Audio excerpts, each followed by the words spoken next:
The initiative wants to prevent child labor, be it in a factory in Asia, a cacao plantation in Africa, or collecting coffee in South America. AmericaKeystoneEPAJohn Jairo Bonilla of the Paradise Papers, which have shed light on the offshore dealings of some of the world's richest people and biggest companies, are increasing conversations around a people's initiative, on which Swiss citizens are set to vote in the next couple of years. In Switzerland, a coalition of 85 non-governmental organizations and trade unions are backing an initiative called Responsible Business.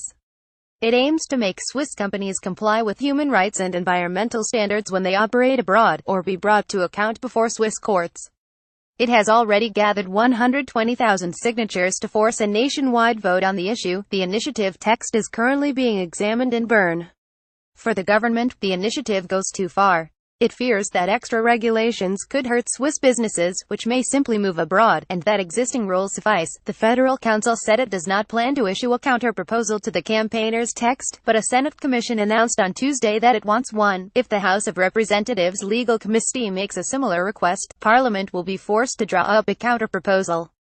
This seems to suggest that senators are more open than cabinet ministers to the campaigners' demands, and that, in theory, some of those demands could be incorporated in a counter-proposal. Beatrix Neiser, coordinator for the initiative in French-speaking Switzerland, welcomes the Senate Commission's decision, which came just days after the Paradise Papers' first revelations.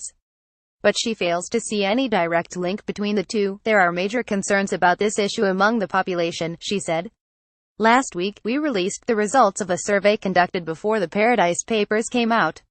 It showed that 77% of Swiss people, and up to 91% of French-speaking Swiss, would vote in favor of our initiative. Nationwide vote. However, a nationwide vote will take place in a year at the earliest, according to the coalition of activists.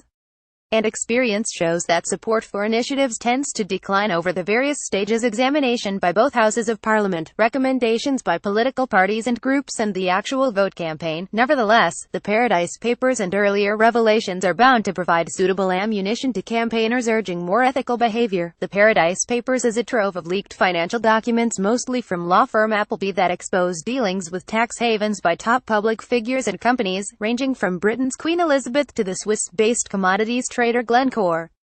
They were obtained by Germany's Süddeutsche Zeitung newspaper and shared with the International Consortium of Investigative Journalists (ICIJ) and some media outlets, and published at the beginning of November. They follow earlier revelations on widespread tax dodging, reported in the so-called Panama Papers and Luxembourg leaks.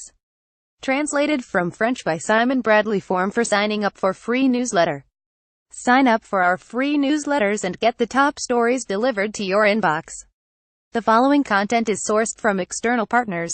We cannot guarantee that it is suitable for the visually or hearing impaired. Join us on Facebook.